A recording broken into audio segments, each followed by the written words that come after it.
Hi students, welcome to Shiva tutorials. ఈ రోజు మనం డిస్కస్ చేసే టాపిక్ ఏంటంటే objects in Java script. So Java script లో ఆబ్జెక్ట్ అంటే ఏంటి, అదే విధంగా ఆబ్జెక్ట్ ని క్రియేట్ చేయాలి అంటే మనం ఎన్ని రకాలుగా క్రియేట్ చేయొచ్చు అనేది ఈ రోజు క్లాస్ లో మనం డిస్కస్ చేసుకుందాం. సో అసలు ఫస్ట్ ఆఫ్ ఆల్ ఆబ్జెక్ట్ అంటే ఏంటంటే it is a real world entity అంటారు.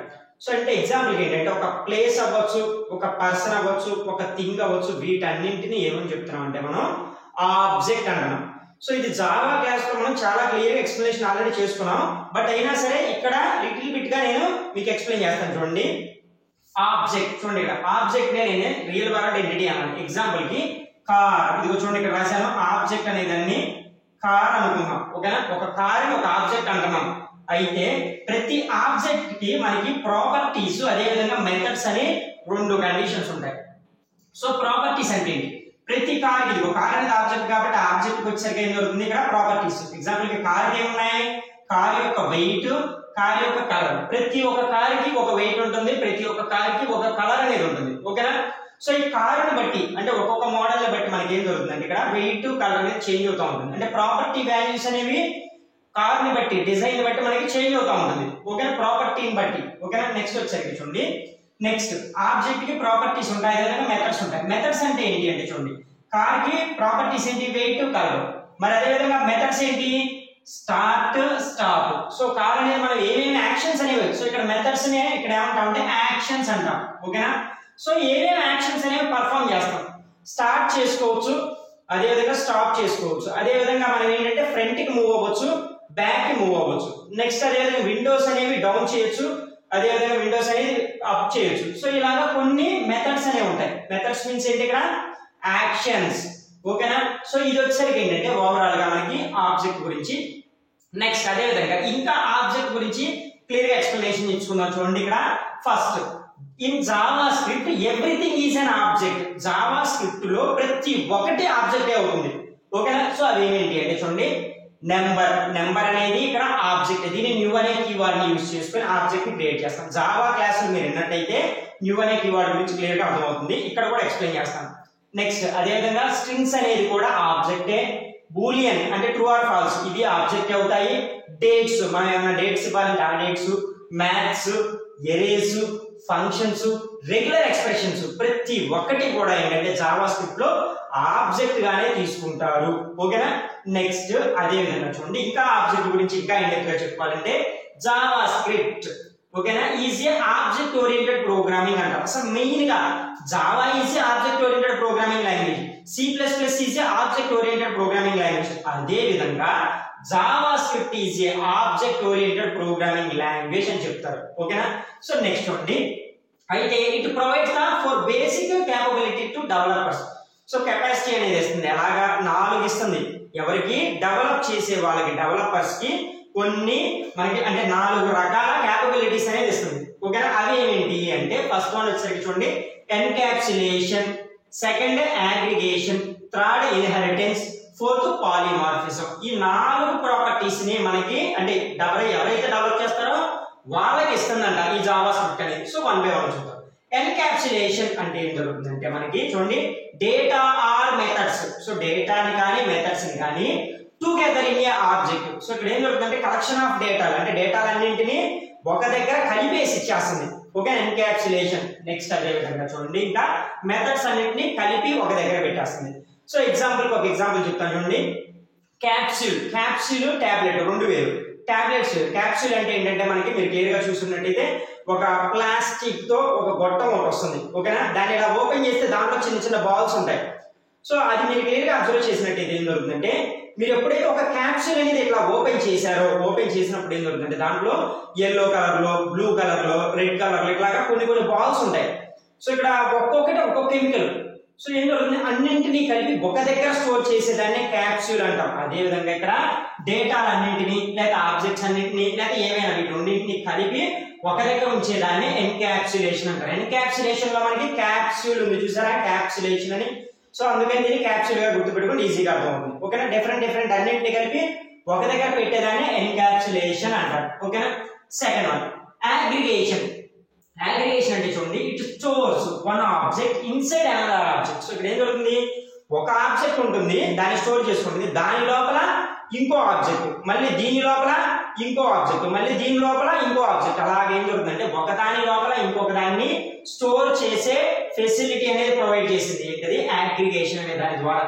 Next one inheritance. ఇన్హెరిటెన్స్ అనే దాని గురించి మీకు క్లియర్ గా ఎక్స్ప్లెనేషన్ ఆల్రెడీ మనం ప్రీవియస్ క్లాస్ లో చెప్పుకున్నాం. సో ఇక్కడ చూడండి, పేరెంట్ చైల్డ్ ఇద్దరు ఉంటారు. ఎగ్జాంపుల్ కి మీ ఫాదర్, మీరు, మీ ఫాదర్ యొక్క ప్రాపర్టీస్, ఆస్తులు లేదంటే లక్షణాలు ఇవి మీకు వచ్చేసే ఉంటాయి. లక్షణాలు ఆల్రెడీ వచ్చి ఉంటాయి, ప్రాపర్టీస్ కూడా తర్వాత మీకు వచ్చేస్తాయి. సో ఇది అంటే ఇక్కడ ఏం జరుగుతుంది, పేరెంట్ యొక్క ప్రాపర్టీస్ అన్ని చైల్డ్ తీసుకుంటున్నాడు. సో అంటే ఎందువల్ల ఇక్కడ అంటే రీయూజబిలిటీ, మళ్ళీ వాటిని వాడుకుంటున్నాం మనం. మళ్ళీ మనం ఏంటంటే రాసే పని లేకుండా పైన ఉన్న వాటిని కిందకి తెచ్చేసుకుంటున్నాం. ఓకేనా, రీయూజబిలిటీ కాన్సెప్ట్. నెక్స్ట్ అదే విధంగా చూడండి పాలిమార్ఫిజం. పాలీ మీన్స్ మెనీ, ఓకేనా, మార్ఫిజం మీన్స్ ఫార్మ్స్. ఒకదాన్నే రకరకాల నేమ్స్ తో పిలుస్తూ ఉంటాం. ఓకేనా, ఒకదాన్ని. సో ఇక్కడ చూడండి ఏం రాశారు, one function are one method that works in a variety of different ways. ఒక ఫంక్షన్ ని నేను చాలా రకాలుగా పిలుస్తూ ఉంటాను. ఓకేనా, ఫర్ ఎగ్జాంపుల్ ఏంటంటే డయాగ్రామ్ అన్నాను, లేదంటే ఫ్లో చార్ట్ అన్నాను. ఫ్లో చార్ట్ లో నాకు ఎన్ని ఉన్నాయి చెప్పండి, square box, rectangular, triangular, arrow mark, ఇవన్నీ ఉన్నాయి చూసారా. ఒక ఫ్లో చార్ట్ అనేదాన్ని, లేదా ఒక డయాగ్రామ్ అనేదాన్ని, లేదా ఒక షేప్ అనేదాన్ని మనం ఎన్ని రకాలుగా పిలుస్తున్నాం, ఒక పేరునే మనం రకరకాలుగా యూజ్ చేసుకుంటా ఉంటే దాన్ని ఇక్కడ ఏం చెప్తున్నారంటే పాలిమార్ఫిజం అంటారు. ఓకేనా, సో ఇది వచ్చేసరికి ఫస్ట్ ఆబ్జెక్ట్ గురించి ఎక్స్ప్లెనేషన్. ఇప్పుడు మనం జావా స్క్రిప్ట్ లో ఆబ్జెక్ట్ ని ఎన్ని రకాలుగా క్రియేట్ చేసుకోవచ్చు అంటే 3 ways లో క్రియేట్ చేసుకోవచ్చు. సో చాలా సింపుల్ గా ఉంటుంది, క్లియర్ గా అబ్జర్వ్ చేయండి స్కిప్ చేయకుండా. ఫస్ట్ వన్ చూడండి, we can create a JavaScript object in 3 ways. 3 రకాలుగా యూజ్ చేసుకోవచ్చు. ఫస్ట్ వన్ వచ్చేసరికి చూడండి, ఆబ్జెక్ట్ లిటరల్ అంటున్నారు. ఓకేనా, ఫస్ట్ వన్ బాగా గుర్తుపెట్టుకుని, ఆబ్జెక్ట్ లిటరల్. సో ఇలా క్రియేట్ చేసుకోవచ్చు, లిటరల్స్ ని యూజ్ చేసుకుని క్రియేట్ చేయొచ్చు. అదే అలాగే దాని సింటాక్స్ చూడండి, syntax object is equal to property 1 value 1. ఇక్కడ మధ్యలో కోలన్ ఉంటుంది. ఓకేనా, ప్రాపర్టీ 1 వాల్యూ 1, తర్వాత కామా పెట్టేసి ప్రాపర్టీ 2 వాల్యూ 2, కామా పెట్టేసి ప్రాపర్టీ 3 వాల్యూ 3. అట్లాగా మనం ఎంతవరకు అంటే n నెంబర్ ఆఫ్ ఎన్ని ప్రాపర్టీస్ అయినా ఎన్ని వాల్యూస్ అయినా క్రియేట్ చేసుకోవచ్చు. ఓకే, సింపుల్ గా ఏం చేశాను నేను, ఆబ్జెక్ట్ లిటరల్ లో object is equal to property ఇలాగా చూడండి ఇక్కడ కర్లీ బ్రేసెస్ లో యూజ్ చేసుకోవాలి. సో ఇప్పుడు దీన్ని ఈ సింటాక్స్ ని ప్రోగ్రామ్ లో అప్లై చేద్దాం, మనకు అవుట్పుట్ ఎలా వస్తుందో చూద్దాం. చాలా సింపుల్, అన్నింటికి కంపారిజన్ చేసి చూపిస్తాను చూడండి. HTML హెడ్ టైటిల్ వచ్చరికి లిటరల్ అని రాశాను. ఓకేనా, టైటిల్ క్లోజ్ చేసేసాను, నెక్స్ట్ హెడ్ కూడా క్లోజ్ చేశాను. ఇప్పుడు బాడీలోకి వచ్చాను, బాడీలో script language is equal to Java script అని రాశాను. ఓకేనా, సో ఇదంతా కామనే. ఇక్కడ నుంచి చూడండి EMP అనేది ఏమవుతుందంటే, ఇక్కడ చూడండి EMP అనేది ఏమవుతుందంటే ఇది సింటాక్స్ ప్రకారం ఆబ్జెక్ట్. EMP అనేది ఏంటి, ఇక్కడ ఆబ్జెక్ట్. ఆబ్జెక్ట్ లో ఐడి, ఇది చూడండి ఇక్కడ కర్లీ బ్రేసెస్ లో చూడండి ఐడి అనేది ఏమవుతుంది, ప్రాపర్టీ కోలన్ పెట్టేసి 1 or 2 ఇచ్చారు, అదేమవుతుంది వాల్యూ అవుతుంది. నెక్స్ట్ నేమ్ అనేది ప్రాపర్టీ, శివ అనేది వాల్యూ, SAL అనేది ప్రాపర్టీ, 40,000 అనేది మనకి ఇక్కడ వాల్యూ అవుతుంది. సో ఇలాగా మనం ఇప్పుడు ఇక్కడ ఎగ్జాంపుల్ లో చెప్పినట్టు చూడండి, ఇక్కడ సింటాక్స్ లో చెప్పాను ప్రాపర్టీ వాల్యూ, అలాగే ప్రాపర్టీ వాల్యూ ఇలా ఇచ్చేసాను. ఇలా క్రియేట్ చేసిన దాన్ని ఇప్పుడు చూడండి మనం ఎలా కాల్ చేస్తాము అంటే, డైరెక్ట్ గా document dot right LNR right. So దీంట్లో రాస్తున్నాను చూడండి, emp.id, ఇక్కడ డాట్ ఆపరేటర్ ని యూజ్ చేస్తాను. ఎందుకు, యాక్సెస్ చేసుకోవడానికి. ఓకేనా, డాట్ ఆపరేటర్ ని యూజ్ చేసి emp.id. సో ఐడిలో ఏముంది, ఐడి అనేది ఇక్కడ ప్రాపర్టీ. ఈ ప్రాపర్టీని పిలిస్తే నాకు ఆటోమేటిక్ గా దాంట్లో ఉన్న వాల్యూ వచ్చేస్తుంది. దేని వాల్యూ, ఎంప్లాయీ. చూడండి EMP అనే దాంట్లో టేబుల్ లో ఉన్న దాన్ని ప్రాపర్టీని కాల్ చేస్తే వాల్యూ వచ్చేస్తుంది. Next emp.name, emp.sal. సో ఇక్కడ రాసిన ప్రాపర్టీస్ ని మాత్రమే మనం కాల్ చేస్తాం. సో అవుట్పుట్ ఏమొస్తుంది, స్క్రిప్ట్ క్లోజ్ చేశాను, బాడీ క్లోజ్ చేశాను, HTML క్లోజ్ చేశాను. అవుట్పుట్ ఏమొస్తుందంటే ఫస్ట్ emp.id అనగానే 1 or 2 ఇది రాసినదేగా, emp.name అనగానే శివ, emp.sal అనగానే 40,000. సో ఇలాగా మనకి ఏం చేశాను, జస్ట్ సింపుల్ గా నేను ఏం చేశానంటే చూడండి లిటరల్స్ ని, ఆబ్జెక్ట్ లిటరల్స్ ని యూజ్ చేసుకొని క్రియేట్ చేశాను. ఇంకొక పద్ధతి ఉంది. సో అదేంటో చూడండి, ఇక్కడ ఇన్స్టాన్స్ ఆఫ్ ఆబ్జెక్ట్ అనే దాన్ని యూజ్ చేసుకొని కూడా క్రియేట్ చేయొచ్చు. సో ఇన్స్టాన్స్ ఆఫ్ అనేది, సో దీనికి ఏంటంటే న్యూ అనే ఒక కీవర్డ్ ని యూజ్ చేసుకుంటాం. సో ఇది కూడా చూద్దాం ఎలా క్రియేట్ చేయొచ్చు అంటే, ఫస్ట్ వేర్ అంటే వేరియబుల్, దీని యొక్క సింటాక్స్ వేరియబుల్ డిక్లరేషన్ అంటారు. సో దీని పక్కన ఆబ్జెక్ట్ నేమ్ అనేది రాసుకొని న్యూ అనే కీవర్డ్ ని యూజ్ చేసుకొని ఆబ్జెక్ట్ పారాన్సిస్ పెట్టేసి సెమికోలన్ పెట్టేస్తాను అంతే. ఓకేనా. ఇక్కడలాగే ఇక్కడ కూడా, బట్ ఇక్కడ ఏంటంటే న్యూ అనే కీవర్డ్ యూజ్ చేస్తున్నాను, వేర్ అనేది వాడుతున్నాను. సో ఇప్పుడు చూద్దాం చూడండి. HTML సో హెడ్ టైటిల్ ఇదంతా మళ్ళీ రాసే పని లేదు, డైరెక్ట్ గా బాడీలోకి వచ్చేసాను. రాయకపోయినా హెడ్ రాయకపోయినా ప్రాబ్లం లేదు, బాడీలోకి వచ్చి స్క్రిప్ట్ రాశాను. Where EMP is equal to new object అని రాశాను. ఓకేనా. సో చూడండి ఇక్కడ సింటాక్స్ ప్రకారం వేర్, ఇదిగో వేర్ ఆబ్జెక్ట్ నేమ్ నీ ఇష్టం వచ్చింది ఇవ్వచ్చు. నేను ఏమి ఇచ్చాను ఇక్కడ EMP అని ఇచ్చాను. ఓకేనా. తర్వాత న్యూ అనే కీవర్డ్ యూజ్ చేసుకుంటున్నాను. న్యూ, ఎప్పుడైతే నువ్వు న్యూ అని రాస్తావో అప్పుడు ఇక్కడ మనం చూసారా ఇది ఆబ్జెక్ట్ గా క్రియేట్ అవుతుంది. ఓకేనా. తర్వాత ఆబ్జెక్ట్ అని రాయాలి. ఆబ్జెక్ట్ లో O అనేది క్యాపిటల్ లెటర్ పెట్టాలి. ఓకేనా. పారాంథసిస్ పెట్టేసి సెమికోలన్ పెట్టి సెట్ చేశాను. ఇలా రాసిన తర్వాత ఇప్పుడు చూడండి ఇక్కడ వాల్యూస్ పాస్ చేస్తాను. ఓకేనా. EMP ఇదిగో చూడండి EMP dot ID is equal to ఎంత 102 అని ఇచ్చాను. తర్వాత EMP dot name is equal to Shiva అని రాశాను double quotes. EMP dot SAL is equal to 40,000 ఇచ్చాను. సో ఇవన్నీ ఏమవుతున్నాయి, EMP అనేది ఆబ్జెక్ట్ కదా. సో ఆబ్జెక్ట్ నేమ్ డాట్ అనే ఆపరేటర్ ని యూజ్ చేసుకొని ప్రాపర్టీ వాల్యూ రెండింటిని యాక్సెస్ చేసుకుంటుంది. సో అవుట్పుట్ చూడండి ఇక్కడ మనకి అలా వస్తుందో. డాక్యుమెంట్ డాట్ రైటర్ లో EMP డాట్ ID అన్నాను. సో అవుట్పుట్ ఏమొస్తుంది, అవుట్పుట్ లో 102 వస్తుంది. నెక్స్ట్ డాక్యుమెంట్ డాట్ రైట్ లో మనం EMP dot name, EMP dot name అంటే ఎంత శివ, శివ అనేది క్రియేట్ అవుతుంది. నెక్స్ట్ అదే విధంగా EMP డాట్ శాలరీ, శాలరీ ఎంత 40,000 వచ్చేస్తుంది. ఓకేనా. సో ఇక్కడ ఏం జరుగుతుంది, మనం చూడండి న్యూ అనే కీవర్డ్ ని బేస్ చేసుకుని ఒక ఆబ్జెక్ట్ ని క్రియేట్ చేసి ఆ ఆబ్జెక్ట్ లోకి వాల్యూస్ అనేవి పాస్ చేసి ఆ వాల్యూస్ ని మళ్ళీ మనం కాల్ చేసాం ప్రాపర్టీస్ ని బేస్ చేసుకుని. ఓకేనా. ఇక్కడ కూడా ప్రాపర్టీస్ ని బేస్ చేసుకుని కాల్ చేసాం. ఇక్కడ సింటాక్స్ ప్రకారం ఏం చేశారు, డైరెక్ట్ గా property value property value property value ఇచ్చేసారు ఆబ్జెక్ట్ నేమ్ తో. ఇక్కడ ఏం చేశారు, న్యూ అనే కీవర్డ్ ని బేస్ చేసుకుని ఒక ఆబ్జెక్ట్ క్రియేట్ చేసి ఆ క్రియేట్ చేసిన ఆబ్జెక్ట్ ని బేస్ చేసుకొని మనం డాట్ ID ప్రాపర్టీ వాల్యూ ఎలా ఇచ్చాను, ఎలాగైనా ఇవ్వచ్చు మనం. ఓకేనా. నెక్స్ట్ అదే విధంగా థర్డ్ మెథడ్ వచ్చేసరికి చూడండి by using an object constructor ని బేస్ చేసుకొని, అంటే ఇక్కడ ఏంటంటే మనం దిస్ చూడండి ఇక్కడ దిస్ అనే కీవర్డ్ ని యూజ్ చేసుకుంటాం.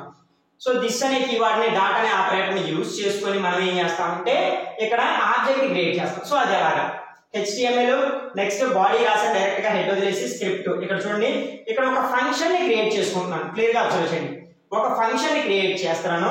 అదేంటి ఫంక్షన్, ఫంక్షన్ లో వచ్చేసరికి EMP అని రాశాను. EMP అనేది ఫంక్షన్ నేమ్, ఇది క్లియర్ గా గుర్తుపెట్టుకోండి, ఫంక్షన్ నేమ్ ఇది. ఓకే. ఈ ఫంక్షన్ నేమ్ లో పారాంథసిస్ లో నేనేం రాస్తానంటే ID comma name comma SCL ఇవేంటి ప్రాపర్టీస్ ఆర్ అట్రిబ్యూట్స్ అవుతాయి. ఓకేనా. ఇలా క్రియేట్ చేసిన తర్వాత ఈ పారాంథసిస్ చూడండి ఇక్కడ కర్లీ బ్రేసెస్ ఓపెన్ చేసి ఇక్కడ చూడండి దిస్ అనే కీవర్డ్ ని యూజ్ చేస్తున్నాను. ఓకేనా. కన్స్ట్రక్టర్ జనరల్ గా ఏంటంటే ఇక్కడ ఏం జరుగుతుంది, సింగిల్ వాల్యూని మనం కాల్ చేస్తాం. అంటే కలెక్షన్ ఆఫ్ వాల్యూస్ అన్నింటిని చూడండి ఈ బ్రాకెట్ మధ్యలో మనం ఎన్నింటినైనా కాల్ చేసుకోవడానికి యూజ్ చేస్తూ ఉంటాం. సో ఇది వచ్చేసరికి సపరేట్ కాన్సెప్ట్ తర్వాత చెప్తాను నేను ఇంకా క్లియర్ గా. సో ఇప్పుడు చూడండి this dot ID is equal to ID అని రాశాను. Okay. Next this dot name is equal to name అని రాశాను. This dot SAL is equal to SAL అని రాశాను. ఓకేనా. ఇక్కడ ఏదైతే రాస్తానో అవే వాల్యూస్ ఇక్కడ రాసుకుంటాను. దిస్ అనే కీవర్డ్ ని యూజ్ చేసుకొని మనం యాక్సెస్ చేసుకుంటాం. సో ఇప్పుడు వచ్చేసరికి చూడండి నెక్స్ట్ ఏం జరుగుతుందంటే ఇక్కడ చూడండి ఏం చేస్తానంటే E అనే ఒక నేమ్ అనేది రాశాను. ఓకేనా. E is equal to new EMP. ఇక్కడ న్యూ అనే కీవర్డ్ ని యూజ్ చేయాల్సిందే. న్యూ అనే కీవర్డ్ ని బేస్ చేసుకొని ఇదేం చేస్తుంది, దీన్ని ఆబ్జెక్ట్ లాగా క్రియేట్ చేస్తుంది. ఓకేనా. ఇప్పుడు ఏం చేస్తానంటే నేను EMP అన్నాను. సో EMP అనేది చూసారా ఇక్కడ ఉంది ఫంక్షన్ నేమ్. ఈ ఫంక్షన్ నేమ్ లోకి ఇది ID ప్లేస్ లోకి 102, name place Shiva, next salary place లోకి 40,000 ఇచ్చేసాను. ఓకేనా. సో ఈ వాల్యూస్ అన్ని నాకు దేంట్లోకి వస్తాయి, ఆబ్జెక్ట్ క్రియేట్ చేశాను కదా, ఇదిగో E అనే ఆబ్జెక్ట్ లోకి వచ్చేస్తాయి. సో ఇప్పుడు చూడండి డాక్యుమెంట్ డాట్ రైట్ అనే దాంట్లో E డాట్ ID. సో ఇక్కడ చూడండి ID అంటే ఇది. ఓకేనా. ఈ ఐడిని తీసుకుంటుంది. సో E డాట్ ID ఎంత 102, అవుట్పుట్ 102 వచ్చింది. నెక్స్ట్ E డాట్ నేమ్ ఏంటి శివ వచ్చేసింది. నెక్స్ట్ E డాట్ శాలరీ ఎంత 40,000 వచ్చేస్తుంది. ఓకేనా. సో ఇక్కడ ఏంటంటే దిస్ అనే కీవర్డ్ ని బేస్ చేసుకొని ఈ టైప్ లో కూడా మనం రాసుకోవచ్చు. బట్ ఇక్కడ తీసుకునేటప్పుడు చూడండి E డాట్ ID అనేది తీసుకోలేదు. ఇక్కడ రాసాను చూసారా, దీన్ని అంటే ఇది ఈ ఫంక్షన్ కి సంబంధించింది, ఎంప్లాయీ కి సంబంధించింది కాబట్టి ID అనేది రాసుకున్నాను. ID is equal to ID. Next name is equal to name, అదే salary is equal to salary అని చెప్పేసి సేమ్ యాజ్ అక్కడ ఉన్నవి అప్లై చేసుకొని ఇక్కడ ఏం చేస్తున్నా is equal to new EMP అంటే దీనికి సంబంధించినవన్నీ ఇది దిస్ డాట్ ID అనేది దీంట్లోకి వచ్చేస్తుంది. ఓకేనా. సో ఇప్పుడు నేను ఏం చేస్తున్నాను, వీటిల్లోకి వాల్యూస్ ఇస్తున్నాను. ఎంత 102 ID లోకి వెళ్తుంది, నేమ్ అనేది నేమ్ లోకి వెళ్ళిపోతుంది, నెక్స్ట్ పొజిషన్ లో ఇచ్చిన వాల్యూ అనేది శాలరీలోకి వెళ్ళిపోతుంది. ఓకేనా. అంటే ఇవన్నీ వీటిల్లోకి వచ్చి వీటిల్లో నుంచి దీంట్లోకి వస్తాయి. చూడండి ఇక్కడ 101 అనేది ఐడి, నేమ్ అనేది ఇక్కడికి వెళ్తుంది, 40,000 అనేది ఇక్కడికి వెళ్తుంది. ఇక్కడికి వెళ్ళిపోయి తర్వాత లోపలికి వచ్చేసి ఇక్కడ ఎంత వస్తుంది 102, ఇక్కడికి వచ్చేసరికి ఎంత వస్తుంది శివ, ఇక్కడికి వచ్చేసరికి 40,000 వచ్చేసి ఆ తర్వాత నేను ఏం కాల్ చేస్తున్నాను ఈ డాట్ ఐడి అన్నాను. సో కాబట్టి ఏం జరుగుతుంది అంటే ఈలో ఉన్న వాల్యూస్ ఐడి ప్లేస్ లోకి వచ్చేసి మనకి ఇక్కడ ప్రింట్ అవుతుంది 102 శివ 40,000. ఓకేనా. సో ఇది ఓవరాల్ ఏంటంటే ఆబ్జెక్ట్ ఇన్ జావా స్క్రిప్ట్ అనే కాన్సెప్ట్.